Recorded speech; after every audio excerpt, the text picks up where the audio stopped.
आपने, ममता की ठंडी छाया बनकर अपने आंचल की छाया दी आपने। समस्याओं में घिरे होने पर भी आंधियों से जूझना सिखाया आपने। शिक्षण के संग प्रशासन का भार उठाकर नवजीवन को ध्रुव तारा बनाया आपने। यूं तो जीवन मृत्यु शाश्वत है, यूं तो जीवन मृत्यु शाश्वत है। स्वास्थ्य की कंकरीली राह पर चलकर अपनी मंजिल पाली है आपने। जीवन की आती जाती सांसों में अपने वर्चस्व को बना रखा आपने। शब्दों की पुष्पांजलि दे रही हूँ, शब्दों की पुष्पांजलि दे रही हूँ। आपके व्यक्तित्व और कृतित्व को आभार दे रही हूँ। आपके संपूर्ण जीवन के समर्पण को मैं शत शत नमन कर रही हूँ। नवजीवन की विजय पताका आकाश में जब तक फहराएगी आपकी दिव्य स्मृति अहिल्या जी, तब तक वायु को महकाएगी, तब तक वायु को महकाएगी। विद्यालय द्वय की मानद प्रशासक जी की स्मृति में ये कुछ पंक्तियाँ हमारी एक शिक्षिका ने उन्हें अर्पित की हैं। पंचतत्व में विलीन स्वर्गीय श्रीमती डॉक्टर अहिल्या मिश्र जी, हमारी माँ, हमारे इस संस्था की रीढ़ की हड्डी, इनके लिए हमने आदरांजलि के रूप में एक छोटी सी प्रस्तुति यहाँ पे आपको दिखाएंगे। कृपया शांति बनाए रखें। उनके बुलंद आवाज़ की कमी हमें महसूस हो रही है। जी हाँ, हम हमारे आदरणीय स्वर्गीय श्रीमती डॉक्टर अहिल्या मिश्रा जी को इस अवसर पर बहुत याद कर रहे हैं। उनकी याद में हम एक छोटी सी प्रस्तुति आप सभी के सामने प्रस्तुत कर रहे हैं, जिससे हमें लगेगा कि प्रशासिका अहिल्या जी हमारे साथ यही कही हैं। जिस वार्षिकोत्सव के तैयारी की शुरुआत उन्होंने की थी, उसके समारोह में हम उन्हें याद किए बिना नहीं रह सकते हैं। कहते हैं जाने वाले कभी नहीं आते, जाने वालों की याद जरूर आती है। स्वर्गीय डॉक्टर श्रीमती अहिल्या मिश्रा जी का जन्म बिहार के मधुबनी में सागरपुर में एक जमींदार और स्वतंत्रता सेनानी परिवार में हुआ था। उनका जन्म 16 सितंबर 1948 में हुआ था। उन्होंने हिंदी में MA, MPhil, PhD, M.Ed की शिक्षा प्राप्त की थी। हैदराबाद को उन्होंने अपनी कर्मभूमि के रूप में चुना था। स्वर्गीय डॉक्टर श्रीमती अहिल्या मिश्र जी क्रांतिकारी कवयित्री, वरिष्ठ साहित्यकार तथा एक शिक्षिका, प्राचार्य एवं प्रशासिका के रूप में कार्य कर चुकी हैं। अपने जीवन के लगभग 50 वर्ष उन्होंने इस संस्था को समर्पित किए हैं। एक उत्तम शिक्षिका के रूप में वे केवल एक पढ़ाने वाली शिक्षिका ही नहीं थी, बल्कि जीवन मूल्यों की सजीव पाठशाला थी। उनके मार्गदर्शन ने अनेक विद्यार्थियों के भविष्य को दिशा दी है।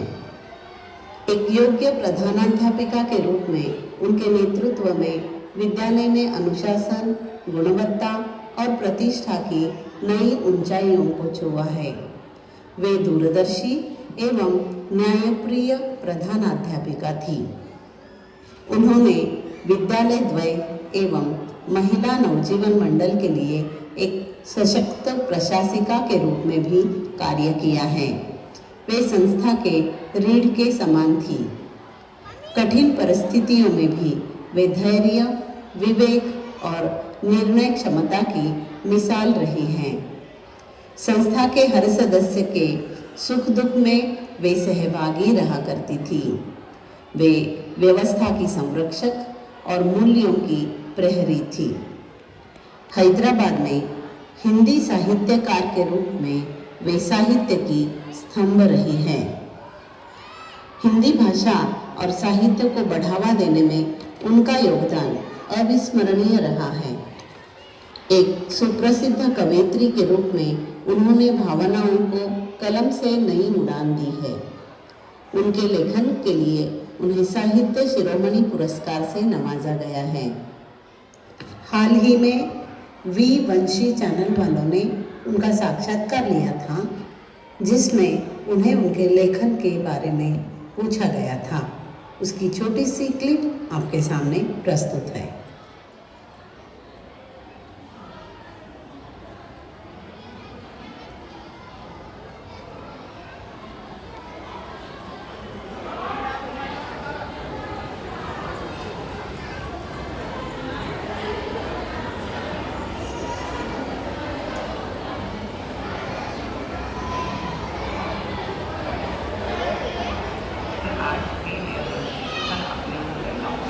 हिंदी माध्यम से शिक्षा अभी भी चल रहा है और 250 लड़कियाँ आज के दिन जब कोई हिंदी नहीं पढ़ना चाहता, इस विद्यालय में 250 लड़कियाँ आज शिक्षा आपने कई किताबें लिखी हैं, तो एक लेखक के रूप में सबसे मुख्य विषय क्या है?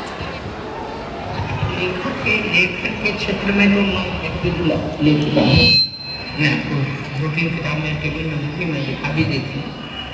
और मेरा मुख्य विषय सामाजिक और शैक्षिक एवं नारी प्रधान विषय, मेरे लेखन का प्रमुख विषय यही रहा है। कवित्री के रूप में भी मैंने लिखा है, 4 पंक्तियाँ आपको दे रही हूँ। न तो श्रृंगार पर लिखा है, न विरह व्यापार पर लिखा है, न स्वीकार पर लिखा है, न इनकार पर लिखा है। मैंने तो जलती अंगार पर लिखा है, मैंने तो दहकते छोरों के कारण पर लिखा है। इस तरह आत्मनिर्भर, जागरूक और सशक्त बनाने के लिए निरंतर कार्य किया है। उनका जीवन स्वयं नारी शक्ति का प्रतीक था। बालिकाओं की शिक्षा और नारी उत्थान उनका मुख्य ध्येय था। एक स्नेहमयी माँ एवं एक मातृसुलभ व्यक्तित्व के रूप में उनका वात्सल्य औपचारिक रिश्तों से परे था। वे हर पीड़ा में सहारा और हर सफलता में आशीर्वाद थी। समग्र व्यक्तित्व के रूप में वे एक व्यक्तित्व नहीं, एक युग थी। उनका जीवन सेवा, साधना और समर्पण का उज्जवल उदाहरण था।